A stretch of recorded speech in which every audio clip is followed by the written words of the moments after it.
রাজু তার বাম হাতের ব্যান্ডেজটা হাত দিল। সে যেটা শুনতে চাইছে ডাক্তারটা সেটা নিয়ে এখনো কিছু বলছে না।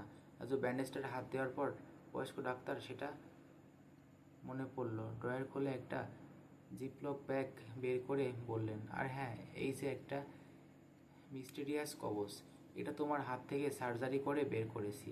ওই বদমাইশগুলো এটা কেন তোমার হাতে কেটে ঢুকিয়েছিল? ডাক্তার মনে করেছেন এটা ব্ল্যাক আর্টিস্টটা তার হাতে ঢুকিয়েছে। এটা যে সে নিজেই একজন রহস্যময় মানুষকে তার হাতের ভেতর ঢোকাতে দিয়েছে সেটা জানেন না, জানার প্রয়োজনও নাই। কাজে রাজু না জানার ভান করলো, বলল, আমি ঠিক জানি না কিভাবে হাতে ঢুকিয়েছে। তারপর হাত বাড়িয়ে বলল, আমি কি এটা পেতে পারি? ডাক্তার সাহেব এগিয়ে দিলেন, বললেন, নাও, তোমার শরীরে ছিল, কাজে এটা তোমার প্রপার্টি, সুভেনির হিসেবে রেখে দাও।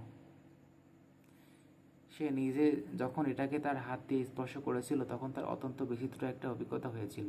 ডাক্তারদের সেরকম কোনো অভিজ্ঞতা কি হয়েছিল? যদি হয়ে থাকে, কেউ সেটি নিয়ে কিছু বলছে না কেন? বয়স্ক ডাক্তারের হাত থেকে জিপলক ব্যাগটা নেওয়ার সময় রাজু হঠাৎ করে কারণটা বুঝতে পারল। ডাক্তারের হাতে গ্লাভস, ডাক্তারদের কেউ এটা খালি হাতে স্পর্শ করেনি, ভাগ্যিস করেনি। রাজু জিপলক ব্যাগটা হাতে নিয়ে খুব আগ্রহ নিয়ে সেটা প্রথমবার দেখার একটু অভিনয় করলো। তারপর উঠে দাঁড়িয়ে বলল, আপনাদের অনেক ধন্যবাদ ডাক্তার সাহেব, আমি এখন আসি। রাজু কম বয়সী সহকারী ডাক্তারের দিকে তাকিয়ে মাথা নেড়ে বিদায় নিয়ে বের হয়ে এলো। রাজু জিপলক ব্যাগটি নিয়ে তার বিছানায় বসেছে। আজকে সে মিলার সাথে কথা বলতে চায়। ব্যাগ থেকে কাগজটি বের করে হাতের মুঠোতে চেপে ধরে সে মিলার কথা চিন্তা করতে থাকে। সে আশেপাশে অন্য অনেক ছায়ামূর্তিকে দেখতে পায়, কিন্তু মিলিয়াকে দেখতে পায় না। যখন প্রায় হাল ছেড়ে দিচ্ছিল তখন হঠাৎ মিলিয়ার কণ্ঠস্বর শুনতে পায়। মিলিয়া ফিসফিস করে বলে, রাজু, ডেকেছিস আমাকে? মিলিয়ার প্রতিচ্ছবি তার সামনে তৈরি হতে থাকে। খুব ধীরে ধীরে মনে হয় তার গলার স্বরটি অনেক দূর থেকে ভেসে আসছে।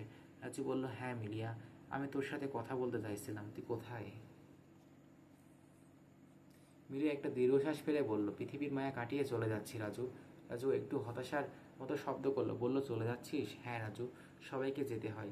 প্রথম প্রথম মনে হয় পৃথিবীর মায়া কাটিয়ে কখনো যেতে পারবো না। তারপর ধীরে ধীরে মায়া কেটে যায়। মনে হয় পৃথিবীটাই সব নয়, পৃথিবীর বাইরেও একটা জগৎ আছে। সেই জগৎটা কেমন মিলিয়া?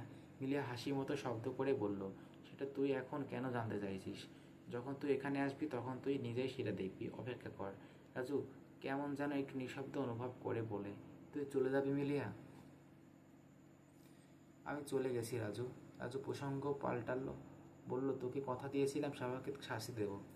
আমি তাকে শাস্তি দিয়েছি মিলিয়া, পুলিশ তাকে অ্যারেস্ট করেছে, বিচারের জন্য আমেরিকা পাঠাবে। হ্যাঁ জানি। তুই খুশি হয়েছিস মিলিয়া?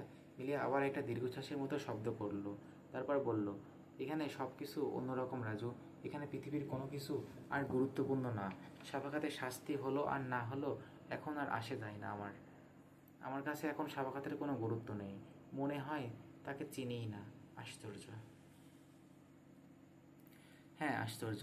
এই জগৎটাকে একটা শব্দ দিয়ে ব্যাখ্যা করতে হলে কি বলতে হবে জানিস? বলতে হবে প্রশান্তি, প্রশান্তি। হ্যাঁ প্রশান্তি, এখানে শুধু প্রশান্তি। দুজন কিছুক্ষণ চুপ করে রইল। তারপর বলল, রাজু, আমাকে বিদায় দে, আমি যাই। রাজু হঠাৎ করে তার বুকের ভেতর এক ধরনের শূন্যতা অনুভব করে। হঠাৎ করে সে বুঝতে পারে তার আর কোনোদিন মিলের সাথে দেখা হবে না। মিলিয়া চিরদিনের জন্য তার প্রশান্তির জগতে হারিয়ে যাবে, যে জগতের সম্পর্কে সে কিছু জানে না। রাজু ফিসফিস করে বলল, বিদায় মিলিয়া, সেখানেই যেখানেই থাকিস তুই ভালো থাকিস। কেউ রাজুর কথার উত্তর দিল না। দরজায় শব্দ শুনে রাজু বিছানা থেকে নেমে দরজা খুলে দিল। দরজা খোলার আগে হঠাৎ করে সে বুঝতে পারল এই গহীন রাতে কে তার সাথে দেখা করতে এসেছে। তার ধারণা সত্যি। ঘরের বাইরে অন্ধকার জায়গাটিতে দীর্ঘদেহী একটি মানুষ দাঁড়িয়ে আছে, কাপড় দিয়ে মুখ ঢাকা। রাজু বলল, আপনি এসেছেন? হ্যাঁ বাবা, আমি তোমাকে শুকরিয়া জানাতে এসেছি। তুমি জানো না পৃথিবীর কত বড় একটা কাজ তুমি করেছো। আপনি সাহায্য করেছেন বলেই তো করতে পেরেছি।